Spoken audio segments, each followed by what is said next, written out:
Yay! Mais um Papo Cabelo aqui para vocês. E a conversa de hoje é tão importante, mas tão importante que me deixa assim emocionada de poder trazer essa pessoa para cá e essa discussão para o canal da Sala Online. Então, hoje a gente vai falar com a comunicadora, psicanalista, publicitária, feminista e que tem se destacado ao tratar do amor próprio, da sexualidade feminina e da quebra de tabus. É com todo prazer que eu vou receber hoje a Mariana Stock, da Prazerela. Vamos lá. Mari, muito obrigada por ter aceitado o convite. É um prazer ter você aqui. Ai, quem nunca fez essa piada, mas é que eu não podia perder a chance. Então eu queria eu só venho por prazer também. Então é um grandíssimo prazer de todo mundo. Conta pra gente quem é a Mariana e como surgiu a Prazerela. Quem está a Mariana, né? Porque quem é Mariana Verdade. É difícil, acho que a gente nunca chega neste né? Mas o que eu estou hoje é uma mulher sempre em busca, né? De se perceber, de evoluir, de entender os grandes desafios da vida. Me sinto uma pessoa profundamente responsável, sabe? Com essa dádiva que é viver. E tô sempre nesse processo investigativo de mim. E aí, no meu processo de autoinvestigação, eu falei, cara, tem algo aí que precisa ser dito e compartilhado e refletido com outras mulheres. E a partir daí nasceu a Prazerela como um espaço online e um espaço físico também, em que a gente tenha a possibilidade de falar sobre aquilo que, historicamente, a gente não fala, que é sobre a nossa sexualidade, os nossos corpos, o que a gente gosta, o que a gente não gosta, os nossos traumas, né? Vivemos numa sociedade em que grande parte das mulheres já viveram algum tipo de abuso, isso não está sendo dito, isso tem um impacto avassalador na nossa vida, né? Então, a Prazerela nasceu dessa urgência da gente se autorizar a viver a sexualidade de uma maneira mais saudável, mais potente e mais prazerosa. Queria começar essa conversa nossa aqui com um dado de que cerca de 40% das mulheres têm dificuldade de experimentar o orgasmo, de acordo com uma pesquisa realizada pelo Hospital das Clínicas da USP. E provavelmente esses dados já estão ultrapassados. E eu quero entender se foi essa realidade que te moveu a tratar do prazer feminino também. Esse dado é um dado que a gente nunca vai saber, mas a minha percepção é de que esses dados são sempre muito subestimados, especialmente num ambiente, numa sociedade em que a gente não é convidado a falar sobre isso, né? Falar sobre sexualidade ainda envolve muita vergonha, muito medo, muita culpa. Então, para a pessoa chegar ao ponto de responder numa pesquisa de que ela tem dificuldade para chegar ao orgasmo, nossa, isso já é um avanço nesse processo de autopercepção, né? Então, eu sinto que esse dado é muito subestimado. A realidade é que muito mais mulheres do que a gente imagina não estão experimentando essa experiência do orgasmo, da potência do corpo, né? O que me motivou a criar a Prazerela nem foi exatamente isso. Depois eu entendi que existia isso, né? Mas foi um processo de ir me aproximando de mim, assim, de perceber como eu sentia o meu corpo, como eu vivia as minhas relações sexuais. O que foi ficando muito evidente para mim é que era muito sobre o outro, era muito sobre estar disponível para o outro, sobre fazer o outro gozar, sobre uma grande performance sexual, né? Era sempre neste lugar. E aí muita terapia, muita análise, muitos cursos, muita coisa para perceber, cara, não tem espaço para falar sobre isso. Eu me achava uma pessoa muito liberada sexualmente, já transei muito na minha vida com homem, com mulher, em diferentes contextos, mas numa evolução, acho que, desse processo de análise, de autopercepção, foi ficando muito evidente que isso estava muito num lugar de viver isso para mostrar para o outro o quanto eu era liberada sexualmente, o quanto eu me autorizava. Mas na prática, isso não era tão verdadeiro assim. Cara, a gente, desde a infância, a mulher é criada para não falar sobre isso, não é certo falar sobre isso. De que forma você identifica que esses tabus que oprimem as mulheres dificultam o estabelecimento da relação da mulher com o próprio corpo, dessa intimidade com o próprio corpo? Tá tudo muito estruturado dentro desse patriarcado, dentro dessa sociedade machista, para que a gente esteja a serviço. Não existe a construção do lugar do protagonismo da mulher em nenhuma esfera, né? É uma sociedade feita por homens, para homens, brancos, cis, héteros, né? E a gente fica ali orbitando nesse universo, tentando, né, chegar em algum lugar, mas a estrutura não está feita para isso, né? Então, se a gente está estruturalmente colocada no lugar de submissão e de atendimento da expectativa do outro, o lugar de autonomia é o que eles não querem que a gente atinja, que a gente chegue, né? E esse lugar dessa potência sexual, esse lugar desse lugar que a gente acessa quando a gente de fato tá entrando em contato com essa fonte, é um lugar muito revolucionário, muito potente, e que fica muito evidente que o patriarcado não tem o mínimo interesse que as mulheres acessem essa fonte, né, de liberdade, de autonomia, de não mais se submeter, né, a esses lugares tão estreitos, a essas migalhas todas que historicamente a gente está ali, né, patinando. Você acha que essa ideia de que o corpo da mulher tem que servir, ou deveria servir como um objeto de estimulação do prazer do homem, é um dos maiores fatores, assim, que levam à repressão do prazer feminino? Eu acho que sim, né? Acho que desde muito cedo é isso. Tem um lugar da gente não nomear o nosso corpo, da gente não poder falar sobre os nossos desejos, da gente se colocar num lugar muito de objeto de desejo, né? A gente nunca aprendeu a ser sujeito desejante. O que isso significa? Que a gente está sempre ali para seduzir, para ser, né? Para ser bela para o outro, para estar, né, tá num lugar sempre de que o outro me queira, para atiçar o desejo do outro. Agora, quando alguém te pergunta, mas o que você gosta? Mas o que muitas vezes a pessoa nem sabe, né? A mulher nem sabe. Essa é uma pergunta muito gatilho, assim, eu sinto que desde que eu criei a Prazer ela segue sendo uma pergunta difícil. O que te dá prazer na vida? Né? Faz essa reflexão, que não esteja envolvida com consumo, que não esteja envolvido com esse lugar de servidão. O que te coloca em fluxo na vida? O fato disso ser uma pergunta difícil é um reflexo da gente não tá entrando em contato com a nossa individualidade, que está diretamente ligada a uma sexualidade. A gente está ali a serviço, né, do outro, do prazer do outro, é um sintoma, mas tem elementos que estão muito anteriores a isso. Toda entrevista que eu vou fazer aqui, rola um roteiro sobre a pessoa que eu vou entrevistar. E aí, geralmente, vem uns dados, assim, nessas pautas, né? E um dado que veio numa das perguntas que era para eu te fazer, assim, que era uma sugestão para eu te fazer, eu fiquei em choque. Eu não fazia ideia de uma coisa dessas. Sobre a anatomia do clítoris ter sido descoberta e estudada em 98. Gente, foi ontem, 1998. Eu não tenho dado aqui, mas eu tenho certeza que do pênis foi descoberto e estudado muitíssimo antes. E aí esse fato me leva a entender que isso é mais um reflexo do quanto a saúde da mulher é negligenciada, sabe? Eu acredito que deva ter muito para avançar nesse sentido e eu quero saber a sua opinião. Olha, eu vou te dizer que esse é um dado, sim, alarmante, mas tem um dado pior do que esse, a meu ver. As faculdades de medicina seguem não se atualizando e não ensinando sobre clitóris, sobre anatomia da vulva. Se você pegar os últimos atlas de anatomia, não tem lá. E é alarmante, assim, perceber o quanto o foco da medicina não está no bem-estar. Não está em promover para as mulheres esse lugar de autoconhecimento, essa possibilidade de viver nessa potência, né? A medicina ainda está muito num lugar da doença, né? Nos perigos da sexualidade e não em promover uma sexualidade positiva, né? Então, para mim, é urgente que essa temática, né, de como que a gente olha para a sexualidade por um outro viés, não nesse lugar patológico, nesse lugar amedrontador, que é o que nos ensinam nas escolas, né? É sempre a gente ter medo, né, da nossa sexualidade, a gente ter medo de se conhecer, a gente ter medo de se relacionar.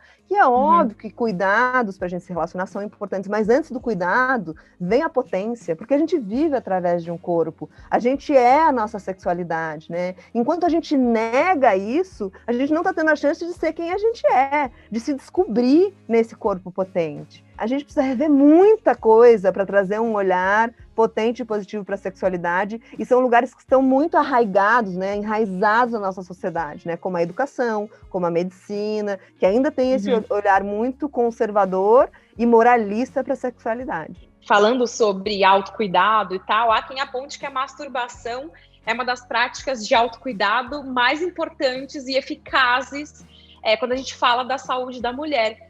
E eu queria saber de você se você acha que a masturbação tem a ver com empoderamento. Uma das minhas práticas é não falar em masturbação, mas falar em autoestimulação. Porque a masturbação carrega com esta palavra muitos ruídos, muitos tabus. Então, quando você fala masturbação, pum, já vem uma série de resistências. Agora, quando a gente ressignifica isso e traz um outro nome, eu gosto de falar em autoestimulação, que é esse processo da gente se conhecer. E não é só autoestimulação genital, mas é a autoestimulação no nosso corpo, porque a real é que a gente, de novo, se coloca nos nossos rituais de autocuidado sempre num lugar da performance. É verdade, é verdade! Sempre num ritual de beleza, muito para o outro, e não em prover esse corpo de sensações e sentidos. Quando que o meu ritual de autocuidado está, de fato, dedicado ao meu sentir?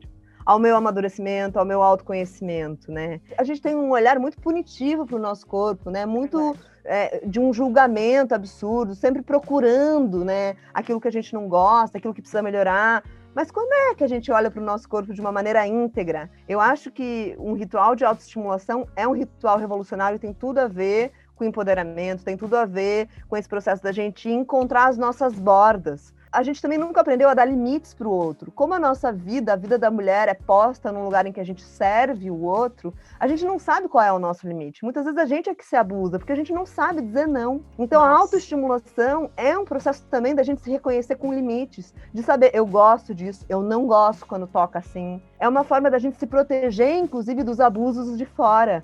Porque a hora que eu sei, né, qual é o meu limite, a hora que eu sei o que eu gosto, o que eu não gosto, eu ganho o meu corpo de novo. Mari, vamos falar um pouco de um assunto que eu sei que é bem polêmico. Bom, toda essa conversa aqui eu sei que ela é um pouco polêmica, mas é que falar sobre a cultura da pornografia deixa tudo ainda mais polêmico.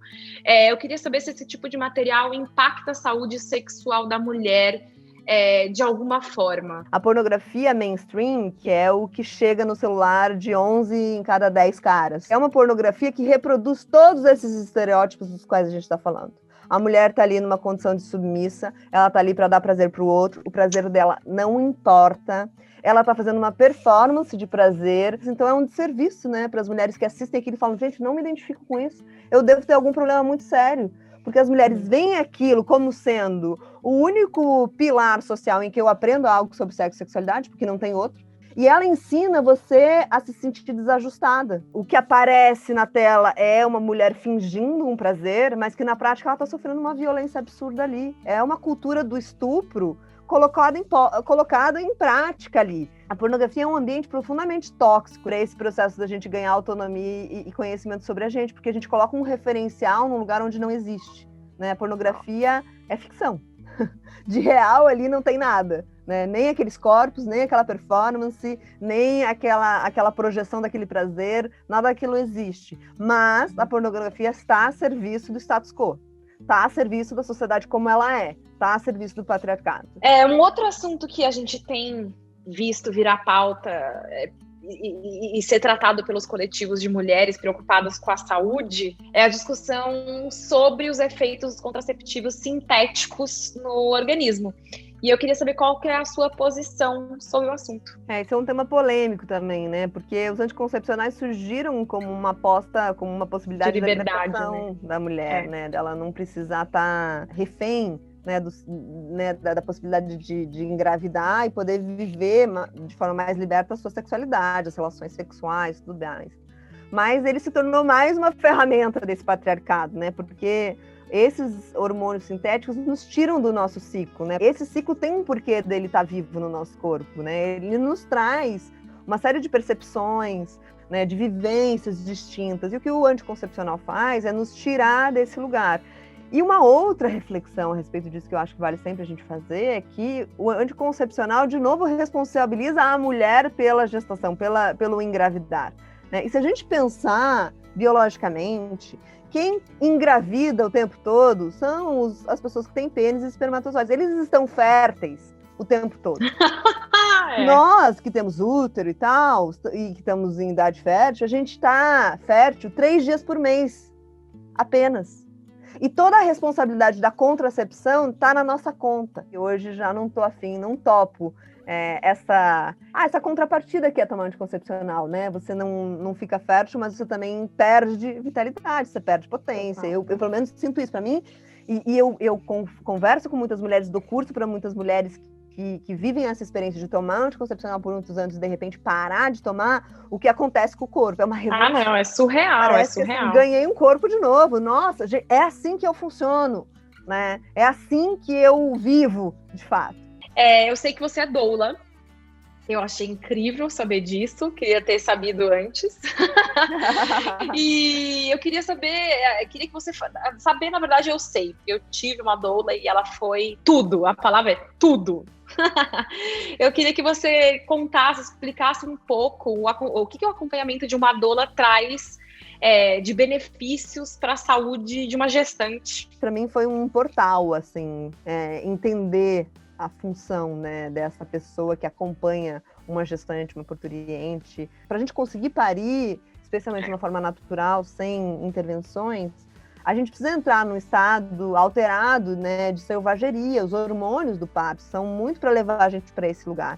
Mas para isso a gente precisa estar segura. E para mim a figura da doula traz isso. A doula é a nossa maior aliada no momento do parto. É aquela que cuida da nossa voz, para que a gente se mantenha íntegra, para que a gente se mantenha inteira naquele processo, para que a gente seja menos abusada. Você vai construindo essa relação até chegar a hora do parto com a sua doula, né? No momento da gestação, que ela tira dúvidas, que ela te dá segurança, né? Na hora do parto, ela tem esses recursos sinestésicos, sensoriais, que nos empurram para esse lugar que a gente precisa ir para parir. O que você diria para uma grávida que ouviu do próprio médico que, olha, eu aceito tudo, você pode escolher a via de parto, eu só não quero que você leve doula? Eu questionaria se essa pessoa deveria se manter com este médico, porque já mostra uma grande insegurança desses profissionais, né? Eu acho que tem uma mudança em curso acontecendo, que é as mulheres perceberem que elas têm direito à autonomia, que elas têm direito a decidir sobre os seus corpos, elas têm direito a decidir tudo sobre si. Eu acho que cada vez mais a gente está se dando conta que não dá mais para a gente cair nesse sistema. E, né, esses médicos mais anteriores, mais conservadores, estão percebendo que a casa está caindo, nesse sentido, que a gente não vai mais se submeter a isso tudo, né? Muito, muito, muito, muito obrigada por essa conversa, por fazer minha cabeça estar borbulhando aqui agora. É muito legal ter uma mulher que nem você encabeçando esse movimento e ensinando, porque eu acho que é o que você está fazendo, assim, sabe?